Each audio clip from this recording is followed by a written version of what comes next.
Where she shipped me off, she said she knew I was going to die. She just had it in her brain. I know he's not coming back. He's going to die. And so to her, getting a phone call that her son was catastrophically injured and was going to lose his leg, it was the best news in the world.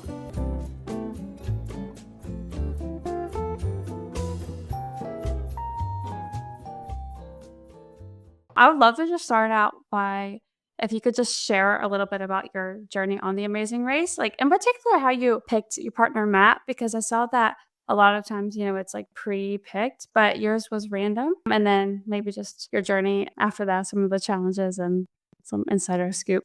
Yeah, everybody likes the insider scoop on The Amazing Race. So I was on The Amazing Race season 29. It was an incredible experience and something that I couldn't believe I had the opportunity to do. Like I kept pinching myself, thinking this is a dream. I'm going to wake up. My partner actually chose me. I would have picked him. I was fingers crossed, hoping he would choose me. We had one of the only seasons. I think there's only been two where the partners weren't preset. So you didn't know who your partner was going to be. The way they had us choose was kind of a schoolyard pick. So we did one challenge, never met each other before, never seen each other before. After that challenge, whoever in the order of who completed the challenge, they got to choose somebody. And that's a scary choice for them too, because we just met each other. So at most on the crosswalker, while we're waiting for the red light to turn green, we had said, "Hey, how you doing? My name's Red." And so Matt Ladley was the first person. He finished the challenge first, absolute beast, and I think he finished first. I can't remember. Maybe I'm lying. He finished very early, and he chose me. And I had asked him later, why'd you choose me out of all the other people? And he had said, I might be paraphrasing, but Matt had said there was a lot of strong people there, but you were the only one that I knew had proof you were able to push through pain. Just by looking at my leg, the fact that I was running, he just thought, all right, I have a very big choice to make right now. I'm just going to go for the guy that's crazy enough. So I was super honored. I could not have gotten a better partner than Matt Ladley. Matt Ladley, I think I'm a positive guy. Matt Ladley is the most positive dude you could imagine. There was one challenge. They didn't really show it that much on the show. As we were in Panama, and it was the first episode, there was this part, a few roads, and nobody knew the directions. Everybody got lost. Everybody hit this roundabout. Everybody was so stressed, and everybody missed this turn. I was driving. I had just met Matt, that day, and I knew I missed the turn, and I'm on this big roundabout going around, and I tell this stranger, thinking he might be thinking I'm just losing him $1 million. And I say, "Oh my, I'm so sorry, man. I'm so sorry. I missed that turn. I screwed that up." And he just says, in total X Games skateboard or snowboarder fashion, he said, "It's all right, man. It's a roundabout. We'll just go around again and again, man." And that was like, just sealed it for me that I had the best partner I could. He was always gonna like lift me up and be positive, even if I was having a bad moment. When you say like, oh, everyone was missing the turn and the roundabout, does like the public know what's going on? Do they know this is happening? Man. Or when you like ask the strangers, they're just like seeing this guy come up to him, I'm like panic. It was shocking to me how real the show was. I don't know what other reality shows are like, but The Amazing Race that show was real. I always kind of thought, we're going to go out. Phil, the host, is going to say the world is waiting, go. And I thought they were going to say, okay, hold on. Let's tell you guys how it's actually going to work. And, or at the very least, I thought big camera crews with lighting would be there explaining to everybody else. But what we're doing, or maybe having like a special section on the beach that's roped off for us. No, you're out there with everybody else. I would say most of the challenges, most of the time, people don't know who you are, um, which is great. I think when we went to places like Italy, it was really fun. You felt kind of like a celebrity because you would hear, as you were running, you would hear so many people say, "Oh, they're on the Amazing Race. I think that's the Amazing Race." But it was also distracting. I went from being complete competition mode to sometimes you'd get distracted and kind of remember, "Oh yeah, I'm on TV. I'm doing this big show." So for the most part, people don't know what you're doing. You have a camera guy with you. They're incredible. A camera guy and a sound guy. Everywhere you go, you have your own, and they're all the fastest, fittest people alive. They're Mhm. incredible. Eh, so people know you're doing something. You're Mhm. strange, but you don't have somebody in front of you explaining to people like, "Hey, be nice to these people or get out of their way. They're doing a competition." People just figure it out as you go. One really shocking thing in that same path is we had I want to say it was 4 hotels, maybe 5 hotels the whole 30 days. So most of the time you're sleeping at the airports or you're sleeping like at the pit stop. I want to say we had 4 or 5 hotels. So we had 4 or 5 showers. One of those hotels didn't have showers, so it was a hostel. So I want to say we had 4 showers for 30 days while we were running in Oh. uh, the dirty water, Oh my sweating more than I've goodness. ever sweat in my entire life, completely covered in mud from challenges. Oh my And then you gosh. just show up to the airport and we go to beautiful places like Italy. That's probably one of the number one travel locations for people going on their Mhm. honeymoon. We show up there, and so many times it would be me smelling worse than I've ever smelled in my life, everybody in the same boat, and we're sitting on an airplane next to 3 different couples that are going on their honeymoon.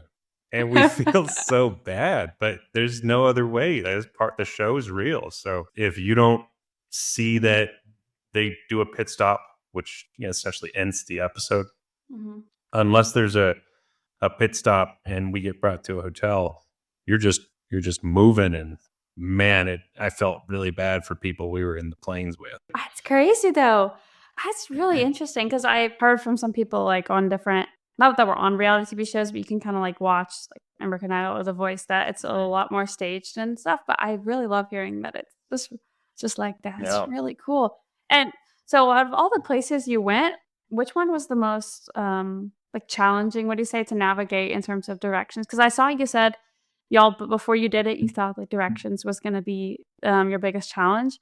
Like, was that the case, and which place was the hardest to Yeah. navigate? Yeah, great question. Spoiler alert for anybody now watching. Navigation is what ended up taking us out. We took a big gamble. We had just this idea that we were going to go against the grain. Everybody else was taking a taxi when we were in South Korea. Even though we kind of had a bad feeling about it, we just thought, man, if we can get ahead of everybody, being the only people taking public transportation, jump on a train. We were thinking, we just had this vision of maybe everybody would get stuck in traffic, and there we Mhm. are on the bullet train, just zooming by. It didn't work out. I think it cost us an hour. We were an hour behind everybody, or I might be exaggerating, but we were very far behind people. It basically sealed that we were going to lose. So it wasn't exactly getting lost, like taking the wrong direction. But it was a big choice. It could have been, the big giant headline of how we took this big choice, huge chance, and it Mhm. paid off, and we won $1 million. Ended up being the big chance we took that ended up being our biggest failure. But directions held us back a few times. It was in Brazil. We were ahead by far, just the way that helicopters were set up. We were really far ahead. sometimes everybody's, there within 5 minutes of each other. Mhm. Sometimes, like that day, there was like hours separating people. We may have been half an hour ahead of team two. I'm Portuguese, and eu entendo português, mas não falamos bem. I understand it, I think, pretty well, but I don't Mhm. speak it well. I thought, and I was studying a lot. I thought I would be able to use my language a decent amount in Brazil. I was not good at it. I thought I was gonna and I was telling Matt, "Oh man, I think, oh dude, we're going to Brazil. I'm gonna be able Yeah. to help us out." And I think I screwed us up because the clue, right when we get to off the helicopter, we run to this place, and the clue had said something, like go to the Plaza de Biciclista. Mhm. And so I'm feeling great, and I'm asking people, "Hey, donde Plaza de Biciclista?" Mhm. People were listening to me, and they were responding like, "Oh, okay, bicycles are over here." And like we kept having people say, "Bicycles over this Ah. way," and we ran. It was 2 miles that we had ran in the wrong direction, and it's because like I think there was like a bicycle track that, they just saw this tourist and they're like, he's saying bicycles. Yeah, go. There's a Yeah. bicycle track over there. And so if multiple people sent us far away, we went about 2 miles away. And if you watch the episode of Brazil, it's one of those embarrassing things where we ran 2 miles away and we were in the plaza. It just meant the square, Ah, the little really? square. Yeah. And all we had to do was just look up, and there was a dude just driving around in a little bicycle that had on the front, he had a bunch of yellow envelopes for the Amazing Race. And so all we had to do was just look, and he was circling, every minute or so Mhm. around there. And that cost us from dominating that first, leg, or that second leg, and we would have gotten first. I think we got second, but that was one that we should have won. It was embarrassing. It didn't feel good because, I especially when you rewatch it. Yeah, I bet it'd be so hard to think clearly though when you're in that stress. Like if you're like, I don't know, missing a whenever I'm missing a Mhm. train I'm like, oh wait, is that the right one or is it this way, this way? I can't even think clearly at all. And so I feel like I can imagine what it'd be like on the Amazing Race. I feel like the obvious is clearly Yeah. like not and you're thinking it's supposed to be way harder than it really is. So you're not even thinking of like what's in plain sight, you know? Yeah, very true. And I think, yeah, I love talking about all the times I suck at something. I love Mhm. failure, but I do think Matt and I did well with kind of calming ourselves down and saying, like, let's not just jump to it right away. I feel like we did a pretty good job. I felt like when sometimes, we'd feel like a lot of other people were having a bunch of stress within their team. I felt like Matt and I, we never fought, and we did. I think we did a pretty good job of reading it.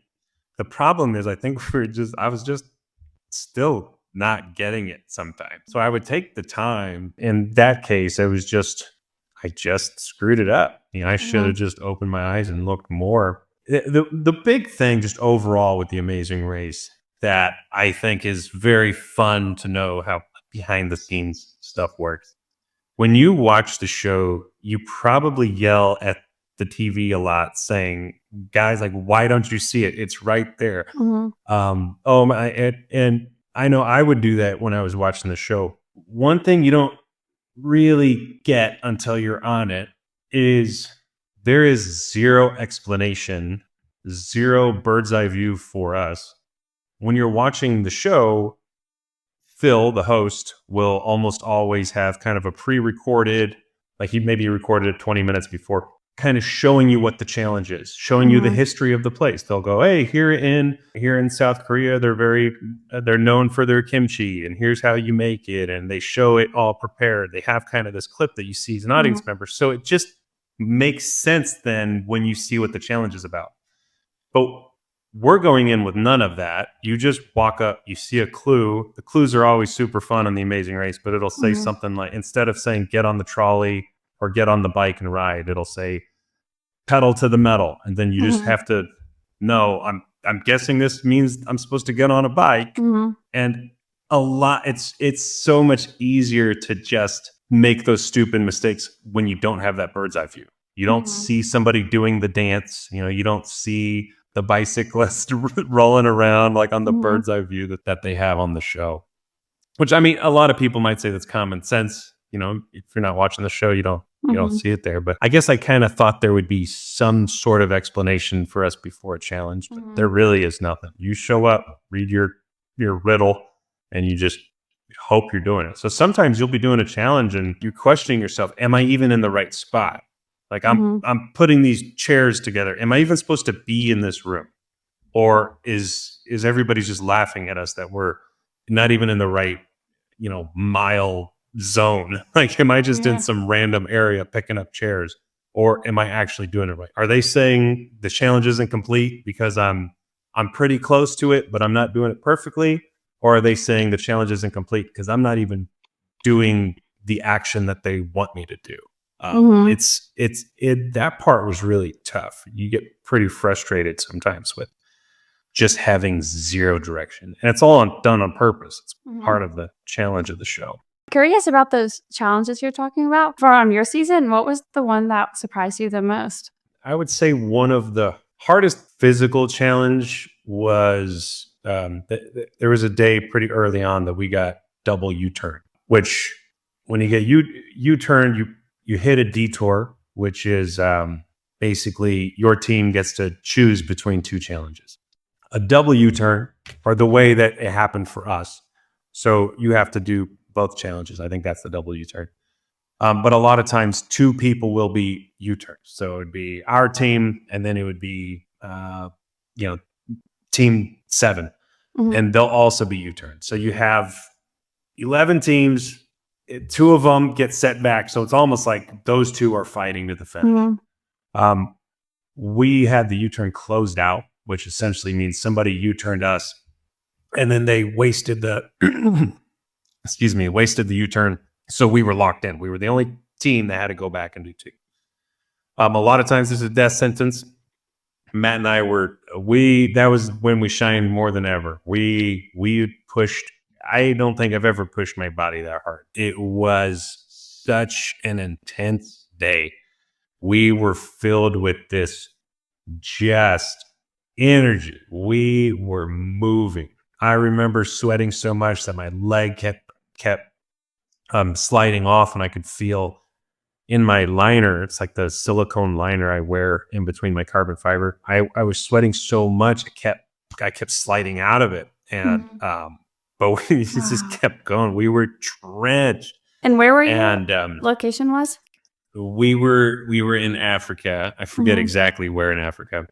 But in the show, a lot of times you don't, just because there's so much that they're filming, you Mhm. don't you don't see, a lot of times we thought something would be highlighted when it wasn't, or we would think, um, this is going to be a big part of the episode, and just because of time reasons, they can only put so much. A lot of the things that were physically challenging were running, were going up and down hills, going up and down stairs, running for miles and miles, all the packs on your back.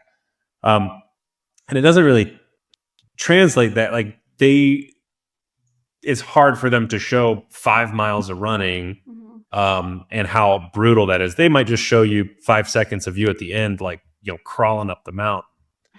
Um, so Africa might not look like it was the most physically challenging one, but that one was really brutal. It was more of running around, being in this really bad heat, sweating so much. We were just sprinting back and forth. You only see a little, glimpse of that. Mhm. And then I would say the second physically hardest would be Vietnam. It was just running and running and running and biking. It was just physical challenge after physical challenge, and that was I think when Matt and I did the best was that day. I felt like it was just a lot of good physical challenges. It was kind of those engine challenges, the ones Mhm. where you don't have to be the fittest or you don't have to be the strongest, but there was a lot of heart in that. And especially me having Matt in front of me, who's that guy is so fit it pisses you off because he would just be smiling in front of me all the time, and he was so polite, so nice.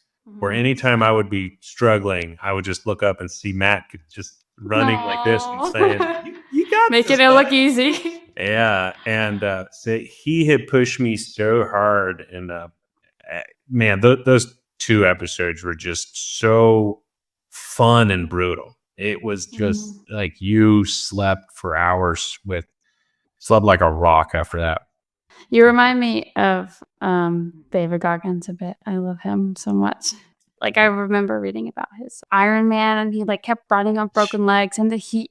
Sounds like with all your background, traveling the world, that's the stuff that wins that show. Person that won it was he's a very physically fit person as well, Scott Flannery. I'm surprised his brain isn't this big. Mhm. I mean, he should have a head like Megamind. He was so good at strategizing in the show of making relationships. Like if you've seen movies like Moneyball, people that can look at a game and like almost calculate, math of Yeah. a sport in a way. It's like he's doing that with The Amazing Race. Scott, and there's a lot of people that are like him, where he really knew the game and how to strategize that. That's probably my worst uh trait in the show. It was so bad at the reality show strategizing. I'm not good at that. I didn't Mhm. really understand it at all. I didn't know how to not piss people off. Mhm. I didn't know how to not get taken advantage of. People didn't really Mhm. take advantage of Matt and I, but I didn't know how to build those kind of team relationships and all that. Just Mhm. Matt and I were just, I think we were nice enough to everybody that everybody was just kind of good to us, Mhm. the other teams, and we were almost like left out of the strategy stuff. We kind of just did our thing. I feel like y'all's attitude is biggest trait, I think, because, like, it's really Thanks. hard to keep the optimism when you're having going through the worst conditions. It's easier, like, to say, like, "Oh, yeah, we were so optimistic," but, like, what you're telling me of these just running and running, the heat and the what you're telling me about the Mhm. sweat, like, that is no joke. It's so easy to just start, like, fighting or, start complaining or I don't know, but I think the y'all's Yeah. attitude is what helped y'all get as far as y'all did. Seems like y'all have a great friendship and you didn't even know him before. Yeah. I talked to Matt like 2 days ago. He's Mhm. such a great guy, still in Colorado. My wife and I moved to Colorado about 5 years ago now, and we lived there for 3 years. We Mhm. moved back just under 2 years ago. I realized living there, I'm definitely an ocean guy.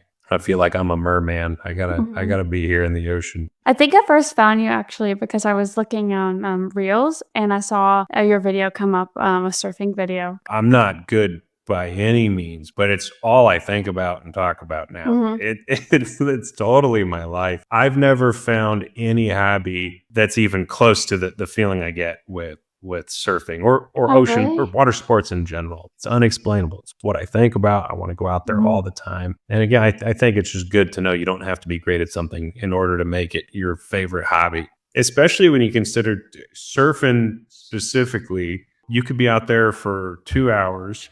You might get 50 waves. You might get zero waves. But most of the time, you're going to screw up more than what you do. So I might, Mhm. you know, choose 10 different waves that I screw up. I screw up the pop up or I didn't position myself properly. And then I might get two good waves. Mhm. If you looked at, if you thought of a hobby as something you have to be good at, you would leave immediately. You wouldn't want to Yeah. surf again. Like, yeah, I screwed that thing up 15 Mhm. times today. I only did two good waves. I hate this sport. Mhm. Something about surfing, man, it's different. You're just happy to be out there. It's just Oh. amazing. That's how I feel watching surfers, like, Mhm. it's interesting you say you were from Portugal because actually my favorite place that I've been, I think I can't decide one favorite, but I think is when we were in Lagos in the I can't pronounce the Algarve area, and we were like just we had this little Fiat car, this tiny little car. My boyfriend's head was like touching the ceiling trying to drive, but we were it's the only thing we could afford, but we didn't really have a plan for the day, and we just were like, oh, this looks cool. And then we were driving, and after we went to like the main attraction, we were just like seeing what we could find, and then we discovered just this huge pool of surfers there, and then we ended up just sitting on a rock and watching them for hours. So Oh, that's we were like, why amazing. didn't we get here like 5 hours earlier? Because we could just sit here and watch them forever. And there was like this dogs running around, but like I think it was one of the a big hotspot for like the Mm, pro surfers because these waves were massive. I mean, these were no joke. man. But it's so mesmerizing. Like Oh, I've only done it like twice, but I just have that a similar feeling of like I feel like dude, yeah. I should belong here. But I think some people, you don't even have to, you could do it twice in your life and it could be something you just think about all the time. Well, a yeah. lot of surf photographers that I'll see in San Diego, Mhm. there's a lot of people that'll set up, their huge camera systems. They're very expensive, very sturdy tripod with their huge telephoto lens. And I always assumed every one of those guys is, they're there for their buddy or like they're surfers and maybe they switch out who uses the camera. But a lot of them don't surf, so they don't Mhm. get in the water. It's so fun to watch. Mhm. It's not even just fun. It's like it's peaceful. You're gonna see people doing this crazy sport. You see waves crashing. You see dolphins popping up. It's Yeah. just something about it, man.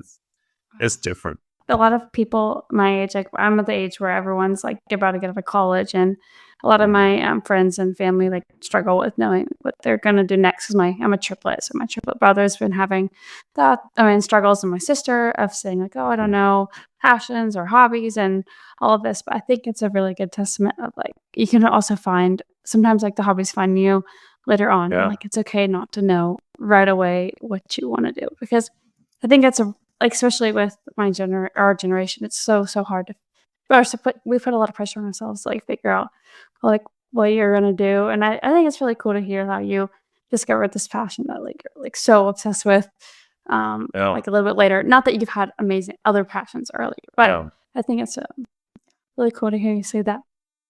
So I love what you just said, which is um, your generation is incredible, and you guys have so many extra challenges. There's a lot of challenges that we didn't deal with. One thing that I personally, as the old man now at 35, am so proud of your generation for is it seems like you guys are treating work like work.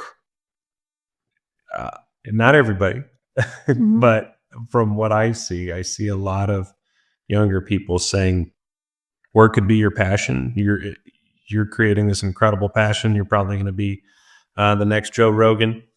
But when I feel like our generation struggled with making that our entire identity and not allowing ourselves to actually pursue things we're passionate about. I mhm, felt like my entire 20s, other than the fun stuff I got to do, like the Amazing Race, um, it was it was just grind. Like it was just beat into my skull that any minute I spent doing fun stuff, pursuing my passions, was just I was wasting time.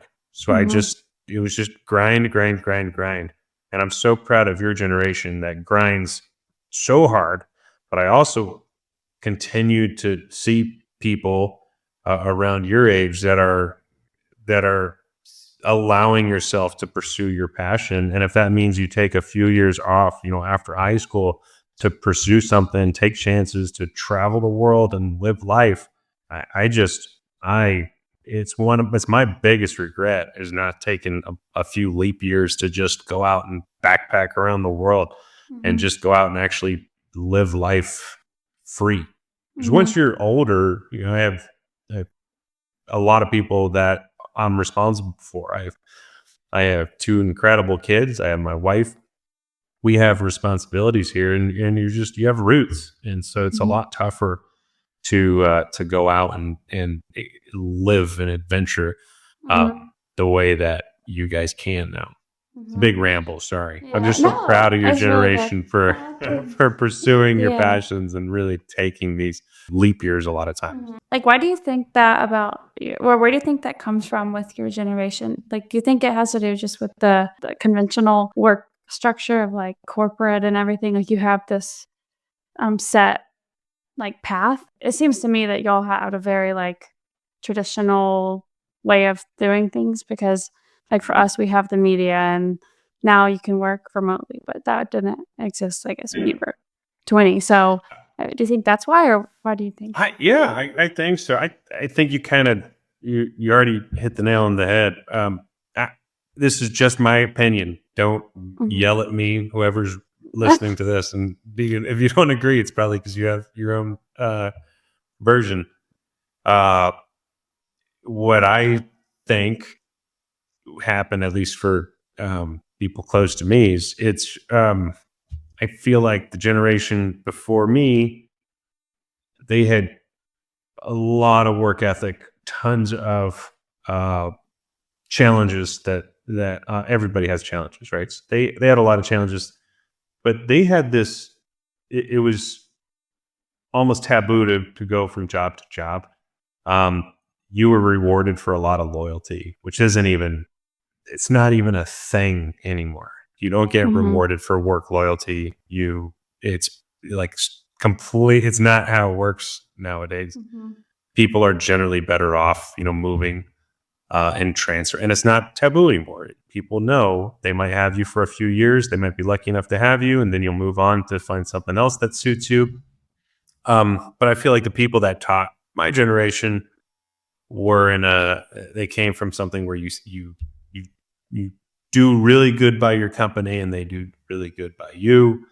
You can have one income to take care of your whole family.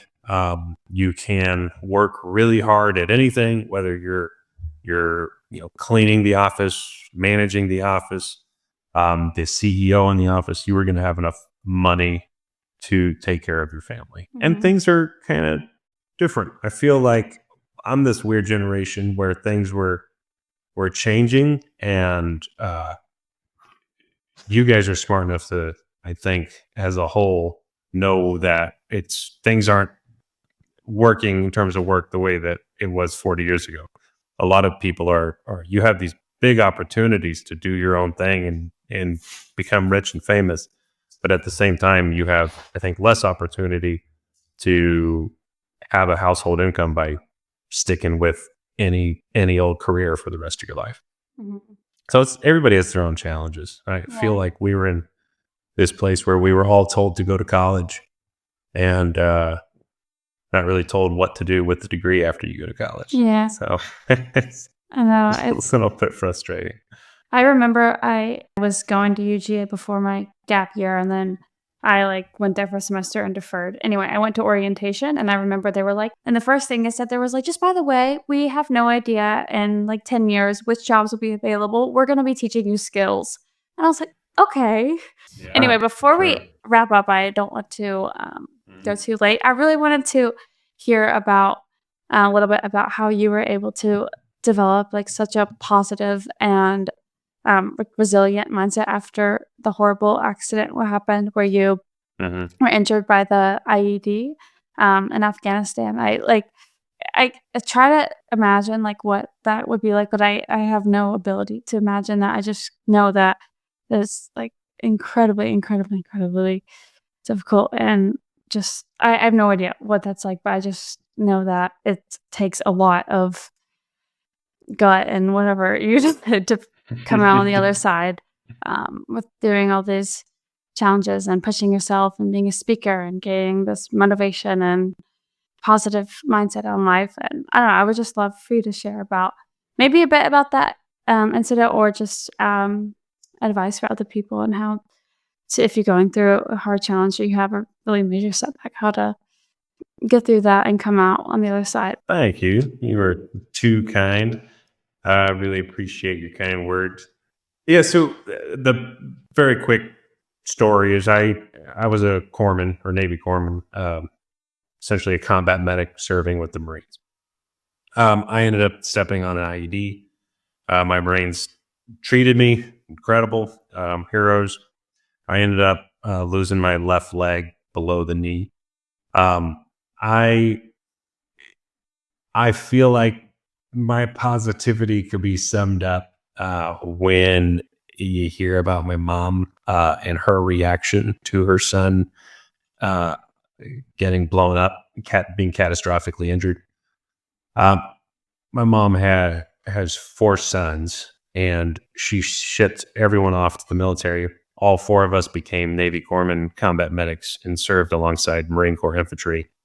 The only exception is my uh, second brother. My older brother was with Marine Corps Special Operations Command, so like the Special Forces Marines. But all of us were with grunt units uh, or combat units. Uh, Three of us went directly into combat. I was the third one to go to combat, and my mom was so positive and happy and like laughing when I had my phone call. I was in Germany and I had a phone call from the hospital talking to my mom, and she was like, I could tell she was almost laughing. She was like, "How are you doing? How's everything going?" She's so happy, and I was almost frustrated. Like I was expecting to hear my mom cry for the one of the first times ever, and she's sitting there so happy. And I say, like, why are you so happy? What's going on?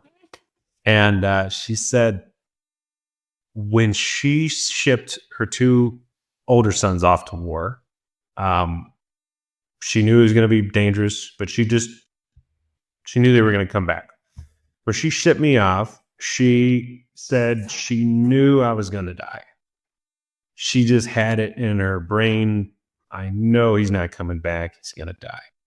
And so to her, getting a phone call that her son was catastrophically injured and was going to lose his leg, it was the best news in the world. Because to her, it wasn't, hey, your son just got wounded. It was, hey, you know, the son that you thought was dead. Um, Somehow it's a miracle. He's alive. And I just have never stopped thinking about that phone call in Germany because it's something I think about every day. The same situation could be somebody's worst moment in their life, finding out their son was horribly injured. But just with like a mindset change, she made it the greatest phone call she's ever received. My son wasn't wounded. My son's alive. Like it's yeah, it's such a moment that stuck with me. A lot of times people will say, "Have you always been positive?" No, I was a cynic. I was a piece of trash. Right. I was such a greedy person. The injury changed me a lot, in a good way. Um, the injury, seeing how many hundreds of volunteers, nurses, doctors came to help me, um, seeing amazing organizations that volunteer, seeing my mom's response to it, my brother's response to it. It's made me such a better person. I feel like every minute I have after that is extra time. My wife told me this thing that's stuck in my brain recently, which is she told me, "This is not your practice life." And God, that quote is good, man. That motivates the hell out of me. Whenever I'm feeling, lazy, or when I'm like, oh man, my prosthetic is really hurting. I don't want to get up. I don't want to go surf, do a sunrise surf. I don't want to go run, play soccer with my kid. That happens a lot. Man, my prosthetic's getting worse and worse. I'm getting so much pain in it all the time. But when I am getting in that moment, I can't unhear that quote. I think this is not your practice life. This is the one chance I get to do anything I want to do. Like no matter how much pain I'm in, I could sit down or I can get up. I could do the thing or I can give up. And maybe that's the last chance I'll ever get to go surf. We never know how long we have on this planet. So that quote is stuck in my brain ever since hearing it. So whenever I'm lazy, whenever you're lazy, remind Um, yourself this isn't your practice life, man. It's the only one you got. that's so profound because it's so simple and short, and so that will always stick with me. I've never even heard someone say that, so I think, that's a big takeaway from this. Oh my gosh, Thanks. I love it. I don't know why people don't say that more. That's so profound. She needs to, like she needs to share that with the whole world. That Mhm. everyone needs to hear that. Wow. That thank you for sharing that.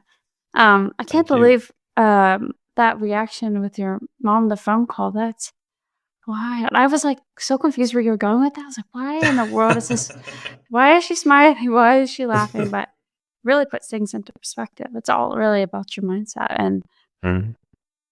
oh, goodness.